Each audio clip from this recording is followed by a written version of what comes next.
First question है आपका, पानी में हवा के बुलबुले के चमकने का कारण है। Causes air bubbles to glow in water. प्रकाश का पूर्ण आंतरिक परावर्तन, प्रकाश का विक्षेपण, प्रकाश का प्रकीर्णन, प्रकाश का विवर्तन।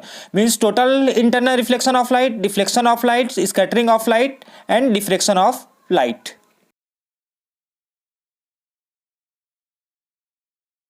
सो answer is total internal reflection of light. मतलब प्रकाश के पूर्ण आंतरिक परावर्तन के कारण ही जो बुलबुला है, मतलब एयर बबल्स है, वो क्या होता है, चमकता है, शाइनिंग करता है। सेकंड क्वेश्चन इज, जब प्रकाश एक माध्यम से दूसरे माध्यम में संचरित होती है तो अपरिवर्तित राशि है। When light is driven from one medium to another medium the unchanged amount is. तरंग दैर्घ्य, वेग, आवृत्ति, आयाम, wavelength, velocity, frequency, amplitude.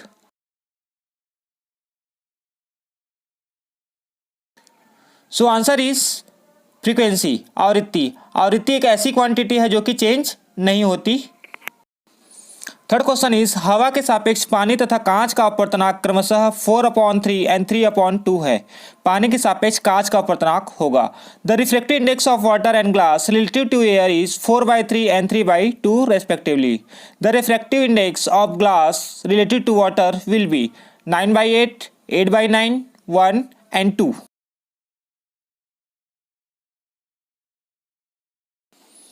Answer is 9/8। आपका आंसर है 9/8। अब देखते हैं कैसे इसका सॉल्यूशन।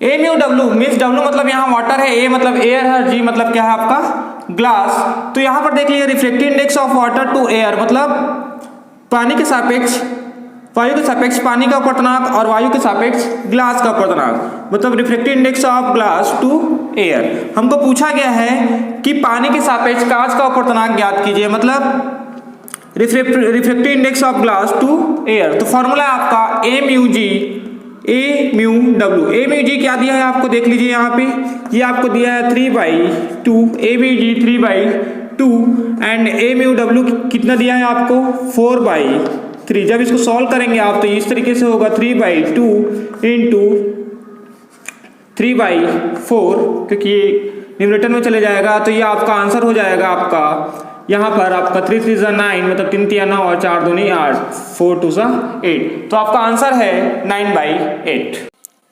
फोर्थ क्वेश्चन इज, कांच वायु जोड़े के लिए क्रांतिक कोण का मान अधिकतम होगा। For glass air pairs the value of critical angle will be maximum. For red, for violet, for green, for yellow. लाल कलर के लिए, बैगनी रंग के लिए, हरे रंग के लिए, पीले रंग के लिए।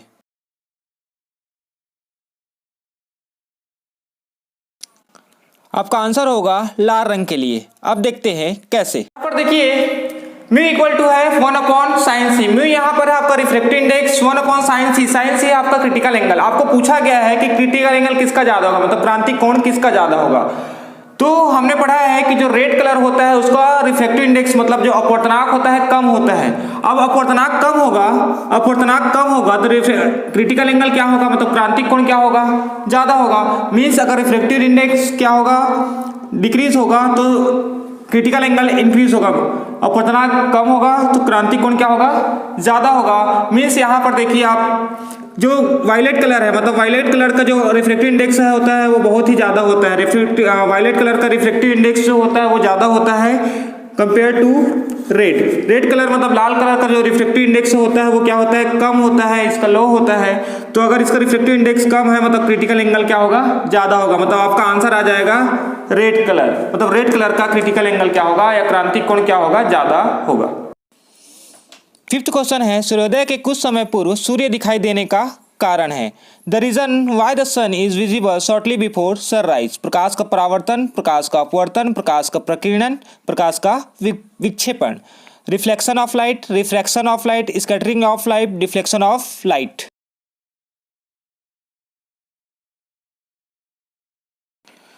आपका आंसर होगा प्रकाश का अपवर्तन। मीन्स रिफ्रैक्शन ऑफ लाइट के कारण क्या होता है, सूर्य सनराइज से पहले दिखाई देता है।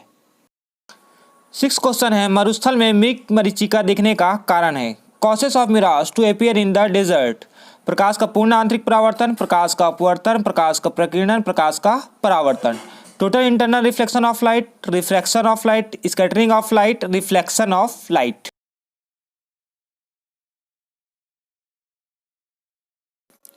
तो आपका आंसर होगा पूर्ण आंतरिक परावर्तन। टोटल इंटरनल रिफ्लेक्शन के कारण क्या होता है, जो मिराज होता है वो डेजर्ट में दिखाई देता है।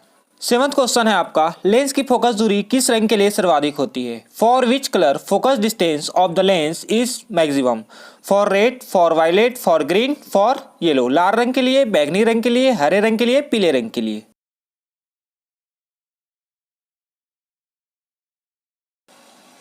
आपका आंसर होगा लाल रंग के लिए। रेड कलर के लिए क्या होता है, जो फोकस दूरी होती है वो मैक्सिमम होती है। अब देखते हैं कैसे। इसमें देखते हैं 1/f equal to mu minus 1 1/r1 minus 1/r2। यहाँ पर देखिए, यहाँ पर म्यू माइनस 1 मतलब म्यू को अगर बढ़ाएंगे मतलब इंक्रीज करेंगे तो फोकस लेंथ क्या हो जाएगा, कम हो जाएगा।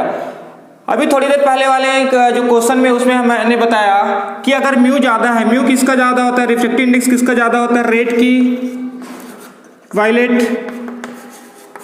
का जो रिफ्रैक्टिव इंडेक्स है वो ज्यादा होता है कंपेयर टू रेड। रेड का क्या हो जाता है, रिफ्रैक्टिव इंडेक्स कम होता है। अगर रिफ्रैक्टिव इंडेक्स है इसका कम है तो रिफ्रैक्टिव इंडेक्स इसका कम है मतलब फोकल लेंथ क्या होगा, ऑपोजिट होगा। Refractive index of focal length क्या होता है, ऑपोजिट होता है। फोकल लेंथ क्या हो जाएगा, इंक्रीज हो जाएगा। मतलब फोकस दूरी ज्यादा होगी किसकी, रेड कलर की। क्यों, क्योंकि जो इसका रिफ्रैक्टिव इंडेक्स है वो कम है तो फोकस दूरी क्या होगी, ज्यादा होगी। तो आपका आंसर आएगा रेड कलर, लाल कलर। क्वेश्चन नंबर 8 है आपका, एक उत्तल लेंस को पानी के अंदर डुबाने पर उसकी फोकस दूरी क्या होगी? When a convex lens is submerged under water it's focus distance will increase, will decrease, will remain unchanged, will become infinite. बढ़ जाएगी, घट जाएगी, अपरिवर्तित रहेगी या फिर अनंत हो जाएगी।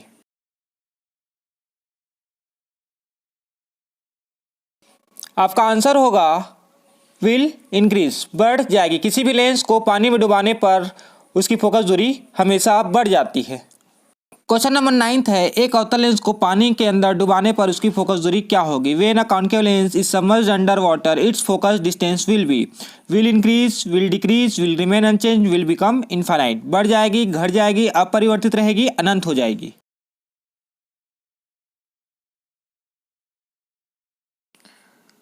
आपका आंसर होगा बढ़ जाएगी, विल इंक्रीज। मैंने पहले ही बताया है किसी भी चीज को पानी में किसी भी लेंस को पानी में डुबाने पर उसकी फोकस दूरी बढ़ जाती है। क्वेश्चन नंबर 10 इज, किसी अवतल लेंस को लेंस के पदार्थ के अपवर्तनांक से कम अपवर्तनांक वाले द्रव में डुबोने पर लेंस का व्यवहार क्या होगा?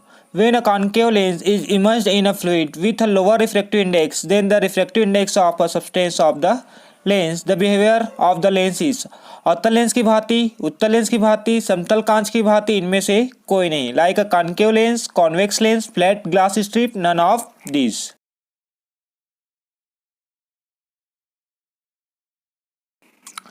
तो इसका आंसर होगा अवतल लेंस की भांति, like a concave lens.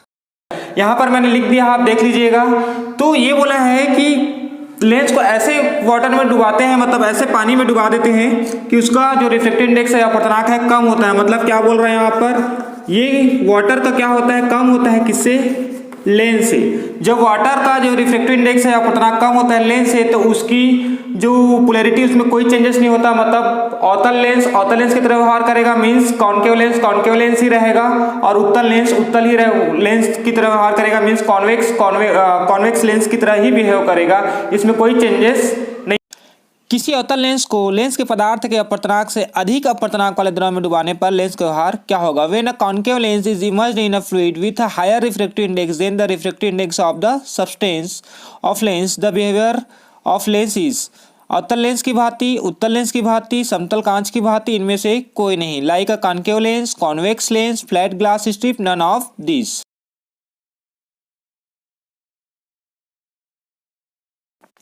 Your answer will be convex, उत्तल लेंस की भांति व्यवहार करेगा।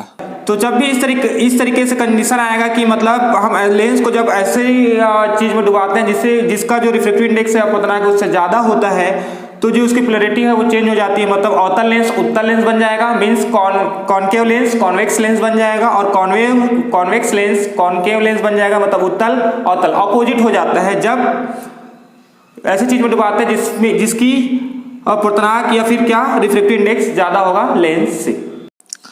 क्वेश्चन नंबर 12 है, किसी अवतल लेंस को लेंस के पदार्थ के अपवर्तनांक के समान अपवर्तनांक वाले द्रव में डुबाने पर लेंस का व्यवहार क्या होगा? When a concave lens is immersed in a fluid with an equal refractive index, then the refractive index of the substance of the lens, the behavior of the lens is like a concave lens, like a convex lens, like a flat glass strip, none of these. अवतल lens की भांति, उत्तल lens की भांति, समतल कांच की भांति, इनमें से कोई नहीं।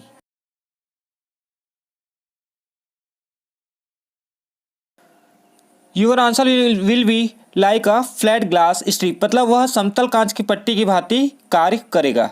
इस क्वेश्चन में यह बोला गया है कि दोनों का जो रिफ्रैक्टिव इंडेक्स है वो इक्वल है, मतलब म्यू एल इक्वल है किसके?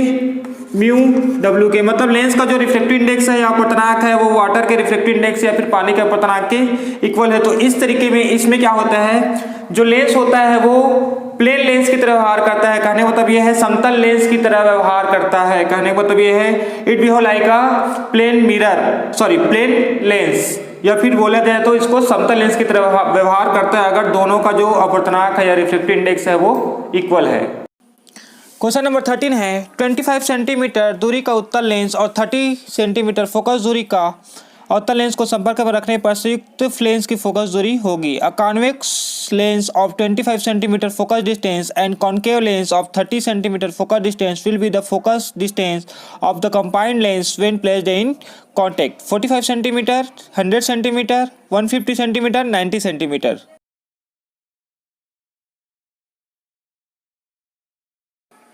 Your answer will B 150 centimetre. अब देखते हैं कैसे।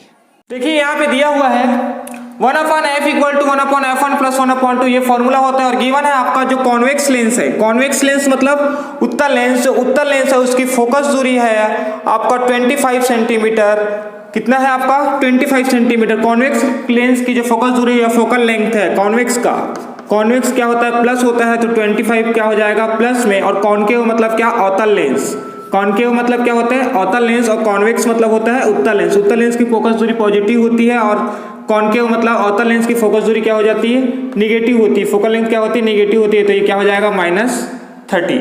अगर आप इससे फॉर्मूला देखेंगे यहाँ पे 1/f इक्वल टू 1/f1 कितना हो जाएगा? 25।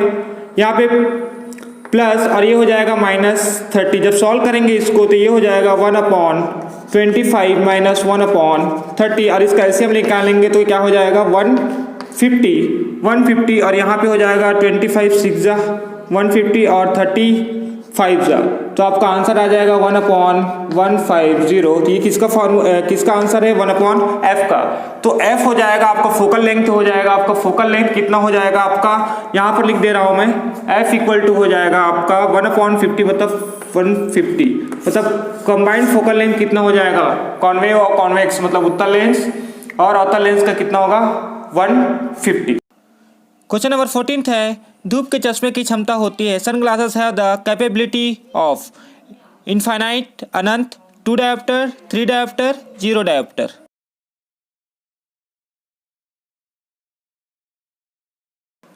Your answer will B 0 dioptre. धूप के चश्मे की क्षमता 0 डायोप्टर होती है। क्वेश्चन नंबर 15 है पानी के अंदर बुलबुले व्यवहार में कौन से लेंस के समान व्यवहार करता है? The bubbles inside the water behave like which of these lens? Plane lens, convex lens, concave lens, none of these. समतल लेंस, उत्तल लेंस, अवतल लेंस या इनमें से कोई नहीं।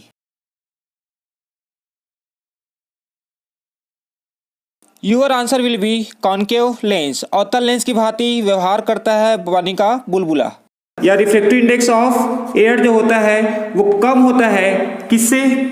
रिफ्रैक्टिव इंडेक्स ऑफ वाटर से। मतलब जो एयर बबल्स है वो पानी के अंदर इनसाइड द वाटर है, मतलब जो वायु का बुलबुला है वो पानी के अंदर है। तो ये समझिए जो एयर है वो उसका अपवर्तनांक कम है, मतलब उसका रिफ्रैक्टिव इंडेक्स कम है और पानी का क्या है? ज़्यादा है। तो हमने थोड़ी देर पहले ही पढ़ा कि जब हम कोई चीज़ को ऐसे द्रव या ऐसे चीज़ में डुबाते हैं जिसका जो अपवर्तनांक हो या रिफ्रैक्टिव इंडेक्स अगर ज़्यादा हो तो उसकी पोलैरिटी चेंज हो जाती है। मीन्स जो वायु का बुलबुला है या जो एयर बबल्स है वो कॉन्वेक्स ना होकर कैसे बिहेव करेगा? कॉन्केव लेंस की तरह, मतलब अवतल लेंस की तरह व्यवहार करेगा। आप लोग बताइएगा मुझे कमेंट पे कि ये वीडियो कैसा लगा। अगर ये वीडियो आप लोग को पसंद आया होगा तो प्लीज़ लाइक कीजिए, सब्सक्राइब कीजिए और उन लोगों को शेयर कीजिए जिनको इसकी जरूरत है। और हाँ, एक बात और कि इससे पहले मैंने ये पार्ट 2 है और पार्ट 1 इसके पहले वाले वीडियो मैंने बना दिया है, जिसका लिंक नीचे डिस्क्रिप्शन में दिया हुआ है। अगर आप लोगों ने उसे नहीं देखा है तो प्लीज लिंक में जाकर उसको देख लीजिए। Okay, thank you.